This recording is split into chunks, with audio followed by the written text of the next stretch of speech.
Hey, yo, so we're back. This is Life is Dope podcast. I'm still Graffiti. Hey, what's up? Shit. I'm still Davey. You drunk already, bro? Damn. Slitty two titty. One sip. Hey, man, but I told y'all we got a special guest in the building, like a Super real special. This shit crazy. So y'all see my man on my personal favorite show, Power. He's also moving this Jeep music project right now. Seen him in Burning Sands. Seen him on Boss. Seen this man everywhere. He blowing up. He kind of blowing up right now, bro. Hey, man. But we're going to get to it. Y'all make some noise for my man, Rotimi. Hey. How you feeling, bro? I'm blessed, man. Blessed. It's cool to go to a place that I've never been and still have support like this. Oh, yeah, no You know what I doubt. mean? So that's kind of dope. Yeah, You man. surprised at how many black people are here? I thought it was just Chauncey Billups for a second. Players to the left. Nah, we got black folks in Denver, man. But shout out. Hey, man, so you busy right now. Yeah, man. So you're actually out here on tour. Yes, sir. All right. Is this your first big tour? This is my first nationwide tour. Crazy. Congratulations. And thank you, bro. And it was cool because, August Alsina, invited me on it. Yeah. And it was perfect timing with the show being out, then the project coming on, and just the summer being like available and pushing my single Want More. Right. It's just been a perfect time, and every city's been loved, like super loved. Right. That's what's up, man. Can I give you some advice? Talk to me. If a chick named Selena Powell introduced herself to you, just say no. Say no, bro. Anybody else tonight, Who was that?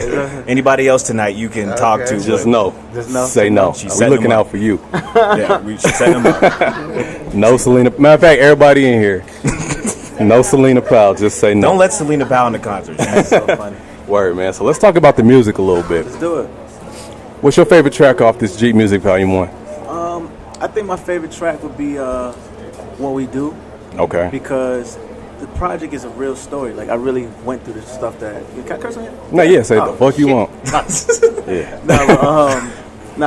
It was a personal story that I went through, man, and like I lived it. I was a college kid, Right. had my girl, and then she was with me until when I first got on the Power. So it was a lot of ups and downs in that 4 or 5 years that like we went through it. Like she saw me do things, I did shit.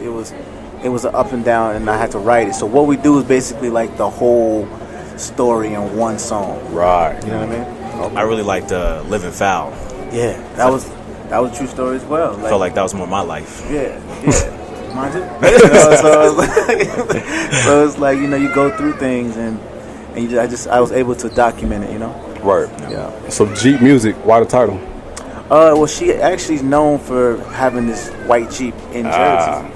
And that Jeep followed us throughout our whole relationship, man. So like, it was just a kind of like a cool metaphor, just kind of like to sit on top of it and conquer that. You know what I mean?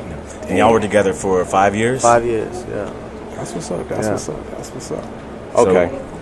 Go ahead. You wanna go? No, go ahead. 'Cause Okay. I got a specific question. So I was watching another interview, and you totally fumbled this question, so I'm going to give you a chance to redeem yourself. What's going on with you and Superhead? Was there ever anything? Oh, no, bro. See? There you go. That's how you answer. 'Cause last time you was fumbling it. Like, Nah, it's just rumors, bullshit you deal with as a celebrity in 50. Because the thing was, we were talking about college, and all of a sudden he was like, "Oh, so what about this?" And I was like, "Wait, what?" Yeah. So it kind of caught me, but nah, hell no. Yeah. I was going to say, how hard is it to, I don't want to say transition, but how do you separate Rotimi, the artist, from Drake from Power? Because I know somebody got run up like, man, why you set up Julio like that? I mean, no, Because I almost asked you that when I see you come in. again, like it's a testament to the writing. Like Courtney's so ill with the pen that like she makes you forget that the way Dre's turning into, he's a baby Ghost. Ghost did the same things to get to where he was, and has done way more. You know what I mean? It's just that Told y'all. it's being seen through somebody who's going against Ghost. Right. So it's cool, but like that's how you're supposed to feel, because there is no more Lobos, there is no more other things. So who's Right. gonna be the villain? You know what I Right. mean? So, and for them to trust me enough to be able to carry that work, Yeah. that's amazing. And I mean, the two are very different. Like I'm nowhere near. I'm not Dre at all. Yeah, but yeah. like in terms of ambition, like I want to be the best. He want to be the best, and that's the only thing we kind of like have similar traits Yeah. with. out of all the characters that you've played, from Power to Boss to Burning Sands to Betrayal to Black Nativity to Divergent, what do you think, which character is most like Rotimi? That's a good question, bro. I'd say I'd say boss, Darius. Okay. Okay. Darius and boss. Because, you know, he was a young kid that's in a situation that he knows he's better than. And he fell in love with the wrong woman. You know, Amen to that. And so, you know, and I kind of have a similar, not that I fell in love with the wrong woman, but, you know, I was Clean it up. Yeah, it was more so. It was more so just like I'm trying to still figure it out, and he was trying to figure it out too in that situation. So I kind of can relate to him. Okay.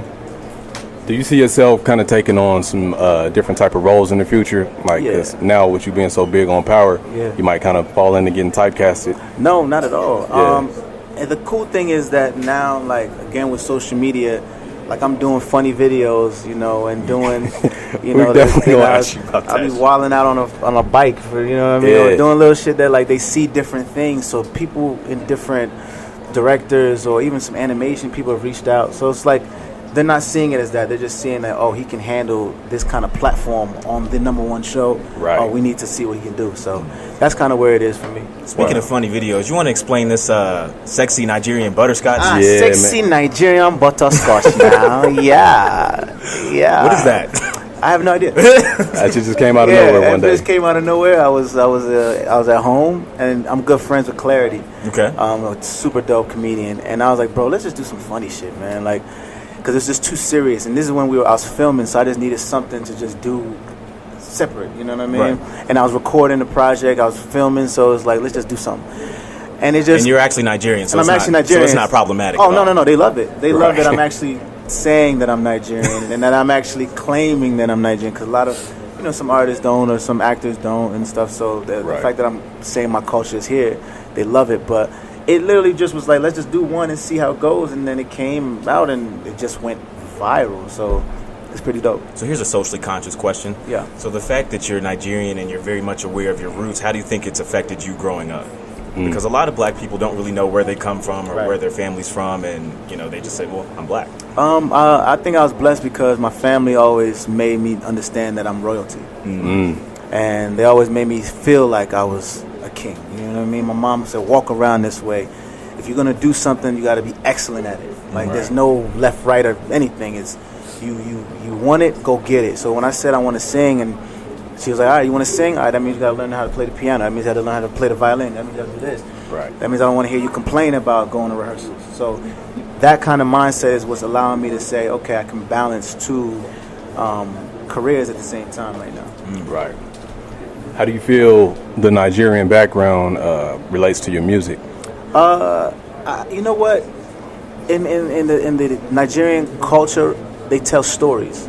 So it was easy and just natural for me to say, you know, I want my first project to be a story, because I remember growing up listening to Fela Kunte, listening to Bob Marley, listening to, you know, Lauryn Hill, which is not African artist, but soul behind it. It comes from, you know, reggae vibe and stuff. So like, I grew up listening to those things, and just the storytelling behind it. But even for the single "Want More," I didn't say, yo, I want to do an Afrobeat record. Right. It was just like the beat felt so good to my spirit that it was like, I have to do this. Yeah. And then I slept on it, and I was like, yo, who would be a perfect feature? And Cranium, because his voice is so melodic that it works perfectly in those pockets. So, Shout out to Cranium. Yo, he's a beast, man. He's so under. Yeah, he cut the verse to "Want More" in 3 minutes. Damn. 3 minutes. Word. So you are signed to G Unit? Yeah. Right. How did that come about? The misconception is that I signed to 50 when I got on Power, and that wasn't really what it was. Okay. I was working with Fifth for like a year before I ever brought up anything music. Wow. And he found out about the music from some A&R at G Unit who came to one of my sessions. Right. So he was like, yo, that's Ro. He was like, yo, tell him to come through. I came through, played the whole project, and he was like, this is exactly what I envisioned for the next 10 years of the label. Right. And it was just organically, and plus he respected it, man. Like, I didn't go to him like, yo, check out my mixtape. It was like, if you're gonna see me when it's time. And I just trusted myself, and I trusted the process. So at what point did you realize, like, yo, I'm a star now? I still don't realize that. You don't feel like it? Nah, you know, I'm just literally, bro, like, no bullshit. Like, I'm just doing the work, you know? And to do things like this is cool, you know, and I like it because I get to actually look the people in the eye that support me, you know. Right. So I think that's really fly. But I think Jamie Foxx told me this. He was like, the day you can say you're a star, you're done. So no, like I'm just working, and the fact I'm happy that people support me. That's real. Yeah. Did you ever shoot your shot at anyone on Power? Nah. Nah. So I got one more question about Power, and then we're gonna wrap it because I know the fans is waiting to holler at you. So I got this theory, man. Yeah. Like how you spoke on it earlier, you know, like Drake kind of being Baby Ghost. Yeah. I feel like Drake kind of got the juice right now. He got it on some fuck shit, but but he got the juice. I feel like you're gonna turn everybody against each other, and you're gonna rise to power yourself, and you might low key be the next Ghost. Did I say something right there? New theory Hey alert. man, life is dope, man. Life is dope, Hey, man. just give That was a Graffiti great answer. That was a great give answer. Graffiti his percentage of it. Right. Y'all start writing that into it. Just say, man, Starz, you know, Hey, I write a little life bit. is dope. Great answer, my nigga. Yeah. I do got another question. Okay. I ask everybody this, though. Yeah. One piece of knowledge that you will leave with the world, what would that be? Trust your intuition. Trust everything that you feel in your spirit because it's right. That's it. Like, I didn't take an acting class. I never took a class to do any of this, man. Like, Damn. I just literally trust what feels right to me. So if you trust your intuition, trust your first instincts, man, you're going to be golden because that's like the special place that nobody else has besides you. This society makes you so insecure about, oh, I need an iPhone 6 because iPhone 7 came out. It puts you in a place of, I need, and you have all of it. Yeah. You know what I mean? Damn. That's real. Straight up. Well, absolutely. As far as how can people connect with you as far as social media and At Rotimi Music, ROTIMI Music on Instagram and Twitter, Rotimi.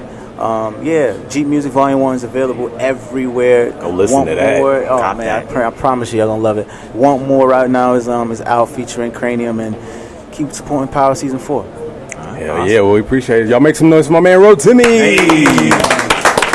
Hey, Life is Dope podcast. I'm your man Graffiti. I'm Davey. Skirt. Hey.